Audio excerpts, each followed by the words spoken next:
the thing that tips upside down is this kind of natural bond that exists between everyone, regardless of role, in those very early stages, suddenly gets broken by this new sort of silo and process.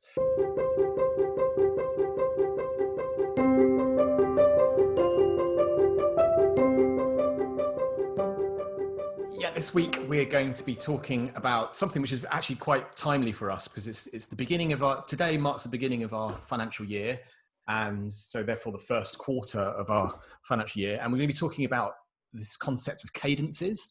So how companies work on sort of 3 monthly, or quarterly cadences. And actually I think that the guy that sort of started talking about this, I don't know if he invented it, but certainly he's written and talked about it, is a guy called David Sachs, who, if you don't know, he's the CEO and co-founder of Yammer, and previous to that, he was the original COO at PayPal.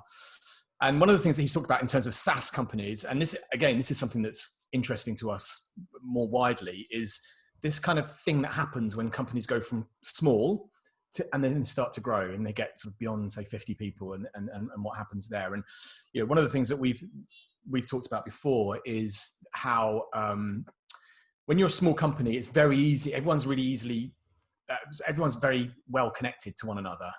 Everyone, no matter who you are in the company, knows what's going on. You know if the CEO's pissed off, or if there's a difficult customer, or if there's a product problem, because you just hear it. You're just there, and there's 5 or 10 of you in the room.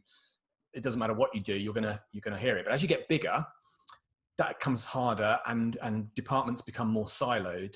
And the problem is that you have potentially the product department doing one thing, and at the other end of the scale, you have the marketing department doing something else, and the sales team doing their own thing. So the idea of Cadence is that the whole company focuses around these quarterly sort of processes.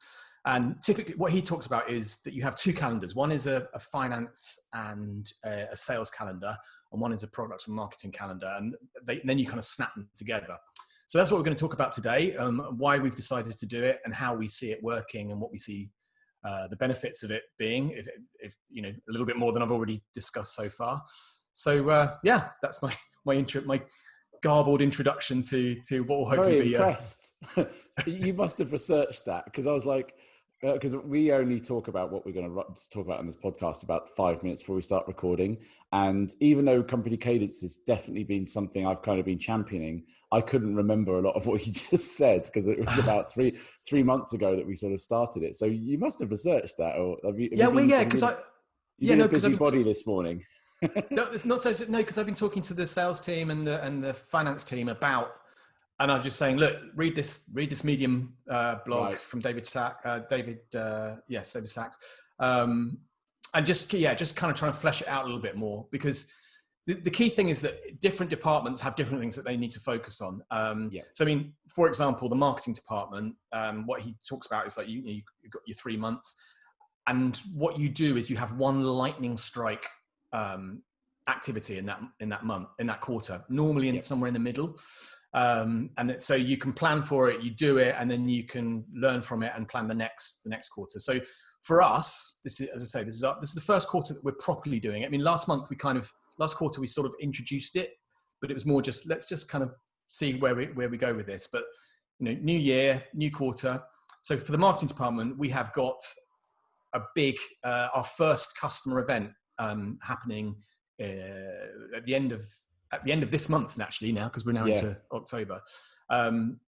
And so this is their lightning strike, if you like. So everything is focused around here. And the good thing is that, everyone in the company can get focused around this and really it's a forcing function. It makes people, we were saying, actually, a couple of days ago, I was talking to Jürgen, who's our VP of marketing. And I think, they're feeling under a lot of pressure, but what we were saying is that actually, if we hadn't had this kind of cadence and we hadn't sort of set ourselves this deadline, it would have been so easy to just go, well, COVID, our head of content left, and let's just do it in the new year, kind of thing. But actually, and as you get bigger, those things become easier those excuses almost become easier, because it's like there's so much going on. It's so easy to push things out. But if you have this kind of forcing function, and everyone knows what the deadline is, they know what they have to do. If we screw it up, if we don't do what we say we're going to do, we let our colleagues down, then that has it's embarrassing, in front of all of our customers. So should we sort of dip into the why a bit more? Because you gave a really good summary, but I think, like if you've never heard of it, I think also really in the show notes, we've definitely got to make sure that we put in the link to the YouTube video in this and the Medium post, because you kind of want to really hear it from the man himself as well. That said, what we can do is talk to you about how we've implemented it, because he does a brilliant explanation of it. But I think just going right a little bit more back into that why would be cool. And then we can get into the details of it and also where we've adapted it, because I actually do think there's one flaw in his plan, but we can leave that one to the end of the episode. So you listen all the way through and find out what the flaw is. Mark's flaw.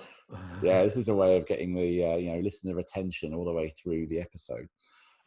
So going back to that why, whilst you were talking away, I pulled up my all hands because I gave an all hands on this so that I could remember.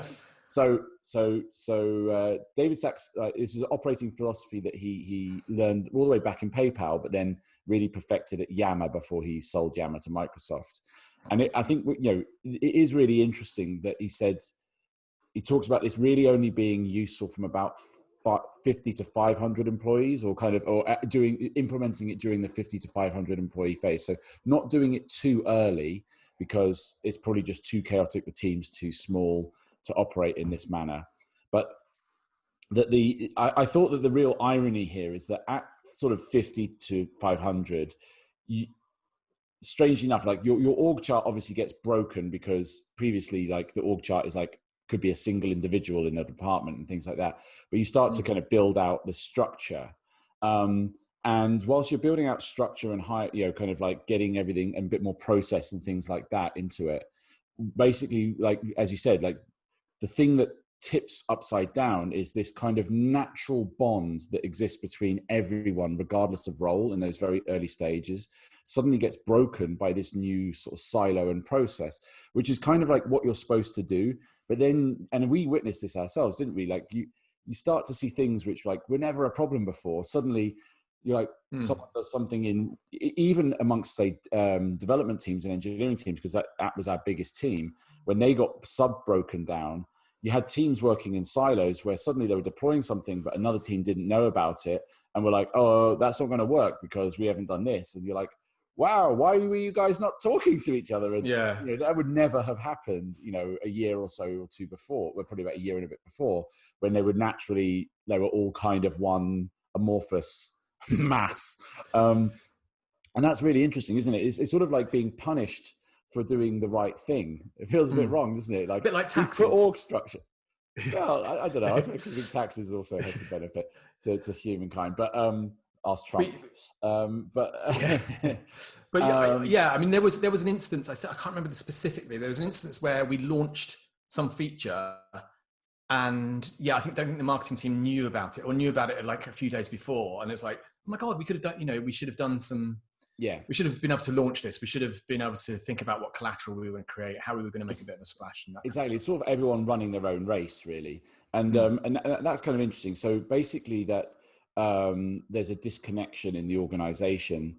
And then the other thing, which I think we've also definitely experienced, is, as you start to kind of mature your org structure, you will have leaders, right? So obviously your founders are your original leaders, and your founders will have in themselves, they'll have their own, experience and expertise, right? So in effect, you have a leader with expertise in a founder, ideally, whether that be sales or development or marketing or whatever it might be. But then you need to bring in other leaders. Now, again, at the early stages, really, experienced leaders, they're not really suitable. They don't really want to join you anyway, and you can't afford them. And actually, they probably would only want to come in if they had an established team, or at least decent budget to grow one. So you have this kind of leadership void where there'll be certain functions which you need to start building.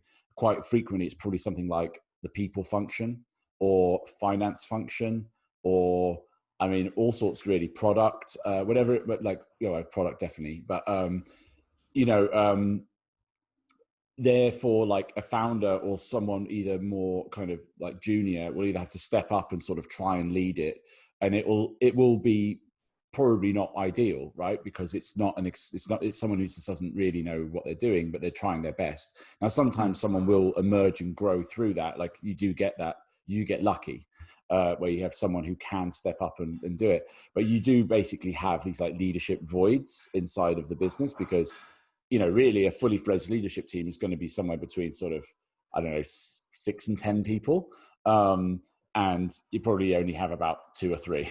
So he talks about disconnect and disorganization and how it's you're doing all the right things and yet you're creating disconnect in a previously probably well-connected company. If you've grown to this level, you've probably done something right early stage. And the disorganization or the lack of organization, again, it's painful. It's not really your fault. Like you can't be great at everything, but you have to acknowledge that it's there.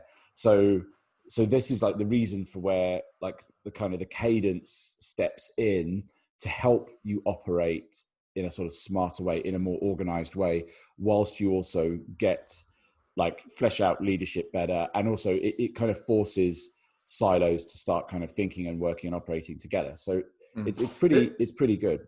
There's another why as well. So that's very much on the sort of product and marketing side. And then on the finance and sales side, the thinking there is, and again, this is especially relevant to us, is that we're moving upstream. So, the new comp plans for the sales team that we've just been working on, they're all around incentivizing them to win bigger clients. And that's one of our big objectives for the next 12 months and beyond. And obviously, one of the challenges of what we were doing before was everything was monthly. And obviously, the problem with that is as you get to larger customers, the monthly thing becomes more volatile. It's harder to month in, month out hit your quota because you might be working on quite a big project, which might take a couple of months to land and that kind of stuff. And then conversely, if you were looking at annual, if the finance team were only worried about annual and the sales team weren't really getting any kind of scrutiny throughout the whole year, it doesn't really allow, if you set one budget for the annual and just go, well, that's it, we're never going to kind of review that. It makes it much harder to do midterm adjustments, which again, for a rapidly growing SaaS company, you need to do midterm adjustments because it's impossible to know what's going to happen 12 months out. So quarterly, it feels a lot more, not comfortable is the wrong word, but much more appropriate for that kind of selling. And, the idea is that, the first month is about setting those targets. You have a sales kickoff. You talk about the targets for that quarter, go through everyone's individual quotas and their comp plans and that kind of stuff. Second month is around reviewing and inspecting the pipeline and really digging into that. Have you managed to drive the pipeline sufficiently? If not, why not? What can we do to improve that? And then obviously the third month then is really about getting those deals in, getting them over the line, because inevitably, you can have all these things that look great and they look great, but it's easy just to go, well, they're not really returning my calls and that kind of stuff. So there's a sense of this impetus, this urgency that you've got at the end of the quarter to get those things over the line, to hit those quarterly targets. So for us, it's a bit of a cultural change. But I think it's absolutely the right thing for us to do, and I'm quite excited actually to see what happens. And as I say, in the first quarter, we've got this big marketing push. We've got new product stuff coming out. We've got a relatively new sales. Well, we've got some new people in the sales team. So I think now's a good time, and it will be really, really good to see how we as a company respond to that, but B, I guess how good we are as leaders of really kind of hammering that home and getting people excited. I mean, one of the things you said, like I think about a week or so ago, is we've just finished our fourth quarter. We've just finished our financial year end. Where was the excitement? Where was the kind of urgency within the company? There was a little bit of it, but I don't think it was anywhere near as enough as it could be. And I've got friends that work in much larger SaaS companies, and you can't talk to them. One of my friends is a sales director in a big company. I phoned him this week because we did a big RFI. I just wanted some advice from him, and he goes, I go, how are you doing? He goes, quarter end, man, I'm all, and he's always like that. The last week in quarter end, he's like, just don't even talk to me. We're like, what do you want? What do you want? We haven't traditionally had that. And I I think his is extreme. I don't Yeah, want people yeah. to feel like they're, That's an they're under the interesting. cosh. But That's an interesting point, because the other thing, if you go back to it, the kind of the essence of why company cadence is important. So just also, I'm not sure if we made it completely clear. I suppose we probably have. So you map out an entire 12-month calendar, which maps against your financial year, and like you put in events around that, which the idea is they're not like one-off events. Like it's effectively like when I was back at school, I don't know if this happened for you as well. Like on the first day of school, you get given this little book, which was the school calendar for the year ahead, which was like term dates, holiday dates, kind of key school events kind of thing. And it is a bit like school. It's kind of, you look at a whole year mapped out but it's not really, really granular detail. It's sort of key things like these lightning strikes, the quarter ends, financial year, like things, offsite, ScreenCloud Together, like all of those. It's all those events and things kind of mapped around, and obviously our product cycles too. So it's so the product cycle is coming in there too, and like the cooldowns and and all of those sort of things, and it all kind of maps and coalesces together. And so I started going down that route, and then I forgot exactly why I was saying that. well, you said it's worth saying. The pacing. Sorry. So the pacing of it. So again, take a sort of zoom out kind of approach. How fast should a startup go? Like, it's a good, interesting question, right? Because most people would be like, startups, wow, yeah, you got to sprint, go. All right. How long does startups stay startups? Actually what you're talking a period is somewhere between 5 and 10 years. Can you sprint for 5 to 10 years? No, you can't. Sprinting by its very nature is going flat out, right? Flat out equals burnout. And what's the point even burning out in the first couple of years when you haven't even got going?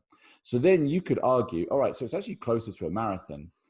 And then again, the argument with a marathon is a bit, well, we've run marathons. You think you've probably done more than me, but you don't run a marathon. You have a game plan in a marathon, and it's very much like hour by hour, mile by mile kind of thing. And it's slow, steady, and you chunk down this big thing into little bits. It probably sounds closer, but the problem with a marathon is there's not really any moments of inspiration, or apart from maybe the finish line, where you're really suddenly pushing. I mean, you might be going through a tough hill or something like that, but ultimately it doesn't have ta-da moments, right? It's not that kind of thing. It's deeply about consistency. So again, a startup without a bit of punch and a bit of fire in its belly, that doesn't really count too. So what David Sachs talks about, which is ladders, and I'm not sure if that's an international term for ladder running, if you've done that kind of thing, where let's say you take a athletics track, you may break the track down into thirds, which I think would be, how big is athletics track? Is it 400 meters? 400 meters, yeah. Okay, so maybe you would do something 133.3 meters. So that wouldn't work, yeah. Oh, no, actually, if you think about it, because when you have a relay, that's naturally split into fours. Right. Oh, yeah. Is it fours? Okay, every 100 meters, whatever. So you might say, okay, look, what we'll do is we will sprint for 3/4 of the lap, and then we will slow right down, recover for a quarter, and then sprint 3/4 of a lap, slow down. So laddering is really good training for sort of, you get your intensity, but you get your recovery, then you go again on your intensity. And Cadence is really all about creating laddering in each teams, and then working it a bit like a relay, so that when someone's sprinting, someone's resting. And obviously you're not completely resting, but your down periods are probably periods in a calendar where you would look to take holiday. So I can see where there's we've got some key things which I know that I'll be very involved with, or you'll be very involved with, and I go, right, well, I'm not going to take a break in those months. I could pretty much say goodbye to any holiday in October from now on, and probably September. But if I was going to take anything, probably by mid-September would be my last chance, and then really it's wait till Christmas after that, or whatever it might be. Or maybe after November, where we've got our natural downtime towards the end of November when America has Thanksgiving and stuff like that. So that could be another opportunity if really needed some break. But yeah, so it's about this kind of what pace gives you the energy and the firepower, which we've got now. And you talked about it already, like that event that we've got at the end. Like that's definitely, you see the marketing team, there's steam coming out their ears right now. But from the sales team, they've just started their new quarter. So they're like ramping up. And then the metaphorical baton is product releasing. We've got some big product updates coming out this month and in the next cycle as well. Plus the marketing event. That is the gift to sales to say, right, go forth and close with those gifts. Use those gifts to close those things. And then while sales are going into heads down end of quarter, which is going to be a weird one for this one because of Christmas and stuff like that, but they might just have to heads down a little early on the quarter because I can't believe the last week of December is a particularly strong one. They will, they'll be taking those gifts and saying, right, I'm going to close with them and then do it all again. And then, come back in January and then we set it up, we take some feedback from them and, we go again. Mid-February, probably our next lightning strike, and then end of March, end of quarter. And that's a massive one, that Q1. So it's quite good that we're getting it in this one for us, where it's actually, funny enough, this quarter is actually probably our second biggest quarter, typically. October, so it's actually October, November is typically good months for us. Yeah, October, November is pretty massive for us. It's just weird that you don't have December, which is obviously normally bad, but it's offset by the fact that these are really two major months for us. And then obviously, pretty much from January onwards through to summer, that's our other kind of key period. And that it's kind of a bit of a hybrid, isn't it? That first, second quarter, like it's towards the end of the first, the beginning of the second. It's like, that's the real funky stuff. So if we can get into this good rhythm, where we've got the lightning strikes and then literally the company focus goes like that. And then it comes back like that. I think it's going to work. I mean, it's come from a guy who really knows what he's talking about. He's been working like this for years. And the other thing I like about it is rather than even discounting his reputation completely, it just makes sense. Yeah. It just makes sense. It makes sense for us at our sort of stage as well. It just feels like, because there was that, I think the few things that were happening is there's one, like on the sales side, every month was like, we get to the end of the month, it's like, yeah, or woo, and then immediately we're on to the next month and it's yeah, boo. There wasn't any kind of like, it didn't feel like there was any sort of planning, it's the wrong thing to say, but it definitely felt like, because once you got to a month, it was either good or bad, but it doesn't matter because you've got another month kind of thing.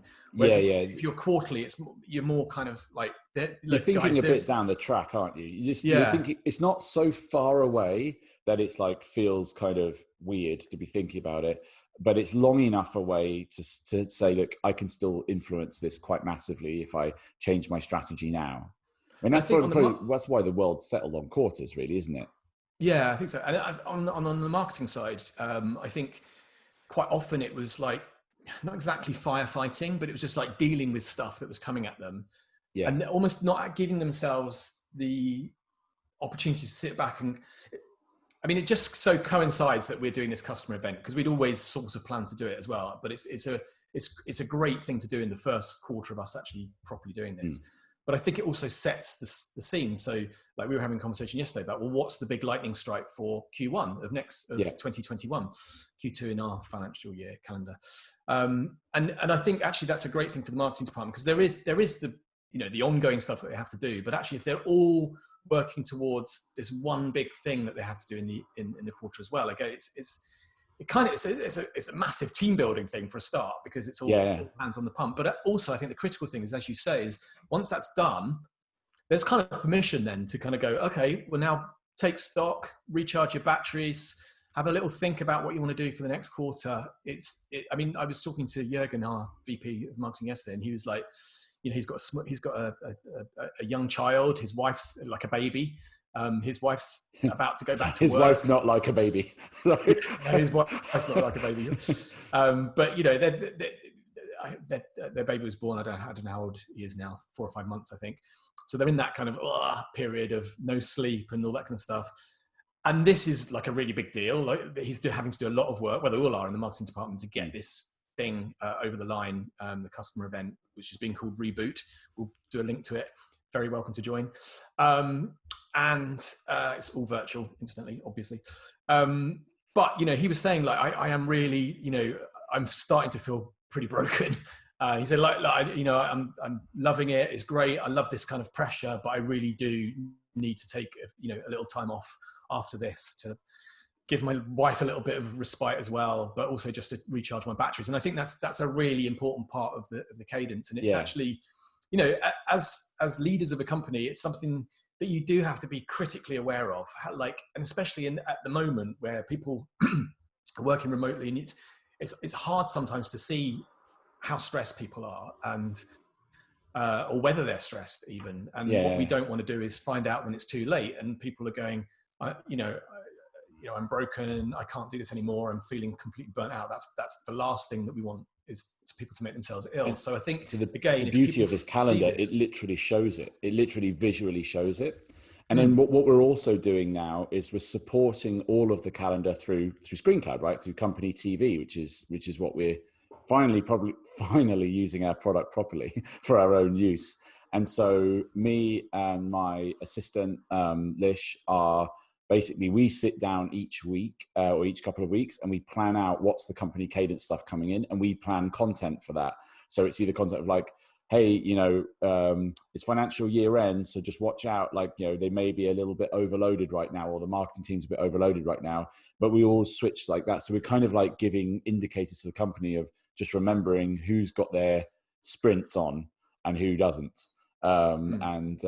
It's really it's good to be using it that way, and I think that we would use screens, and we also ScreenCloud can be embedded, so you can use it at home as well. But you do it whatever way you do it. However, obviously probably support it in Slack and in any all hands meetings or whatever.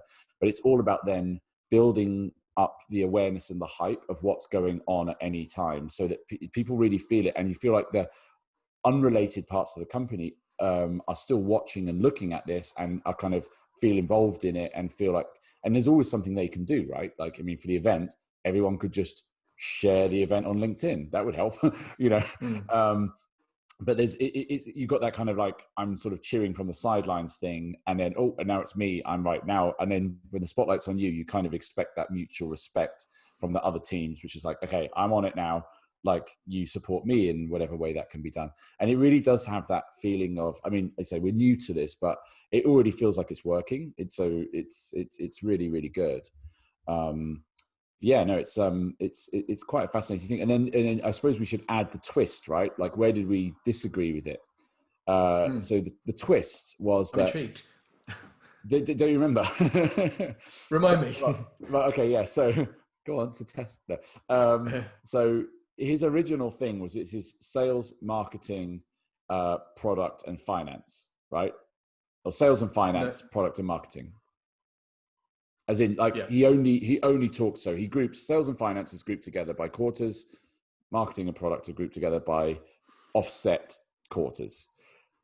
Then he doesn't talk about anyone else in the company.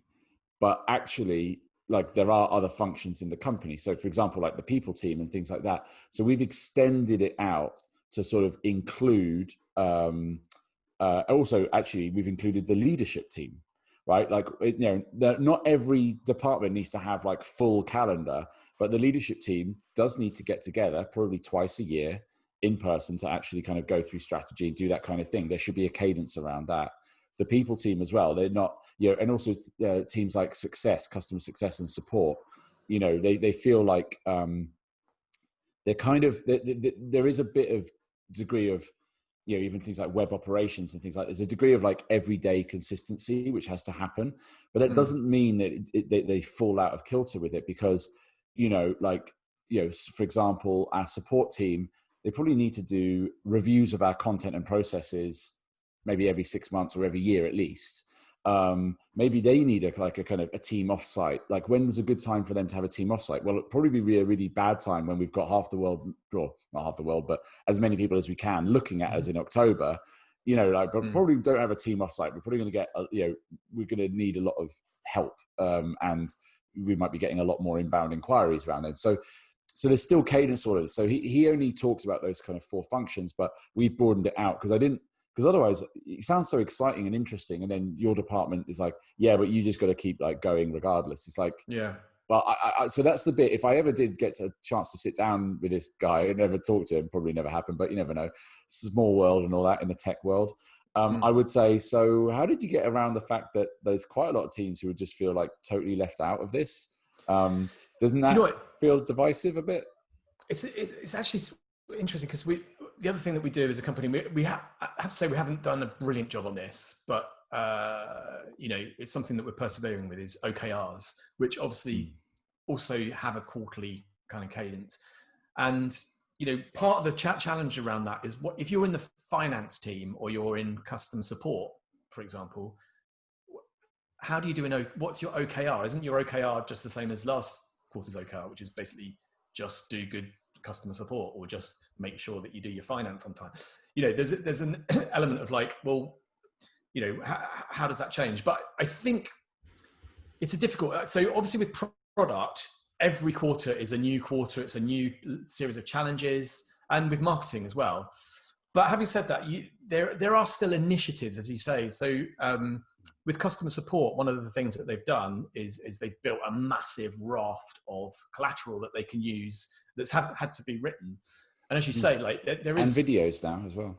Yeah, so there are things around that I think they could be, with not too much imagination, you could say, well, look, what is the priority for this quarter? Is it all about reviews and audits and just making sure that everything's up to date?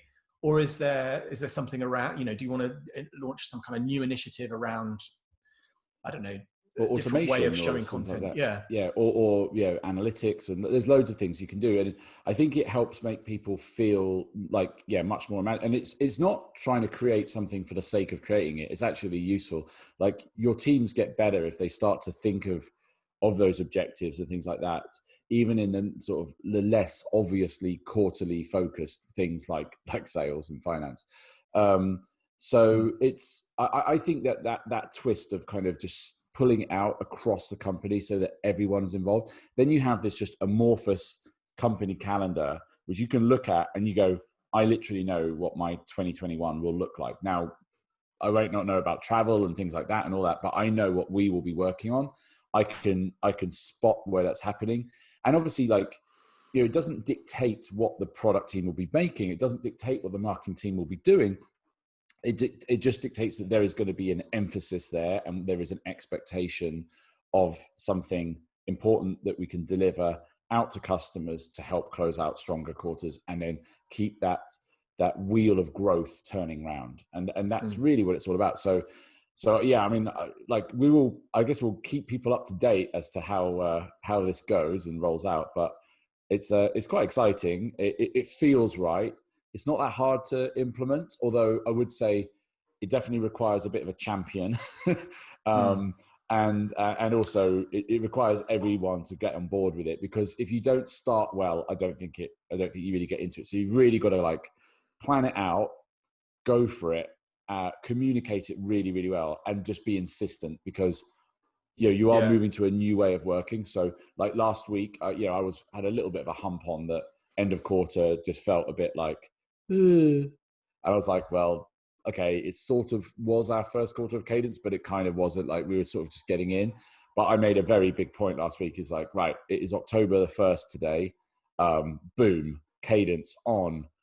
Let's make a fanfare about this. And we will be. So, I mean, and you talked about company TV earlier. So one of the things that I haven't done it yet, but I'm going to try and do it today is just how visually, how do we communicate that from a revenue point of view? So, basically just showing what our revenue targets are for the quarter, how far we are through the quarter, and how we're doing against those targets. So just to kind of gamify it a little bit. But I think we both really want people to be critically aware of this. So when we do our all hands, whereas traditionally I've done month on month, there might still be an element of that. I want to start talking about this in terms of quarters. I want to get people really fired up about, it's we've got a mountain to climb each quarter, and we're going to do it, and hopefully we're going to smash it. But it is about changing language, isn't it? It's about changing a bit of language as well. I know I'll slip and go, how's September looking? I'll go, no, it's how's Q4 looking? Well, we also need to decide, is Q4 the year or our year? Yeah, we I probably haven't decided on that yeah. one yet. I know what you mean. Yeah, because actually, I was talking to Dave, our VP of Sales, yesterday, and he was talking about he was talking about the comp plan for Q4, and I thought to myself, no, it's Q1, and I was like, but it is Q4. But yeah, we do need to settle on that. Yeah, the other thing that people have said as well, again, this is something to consider. Like, so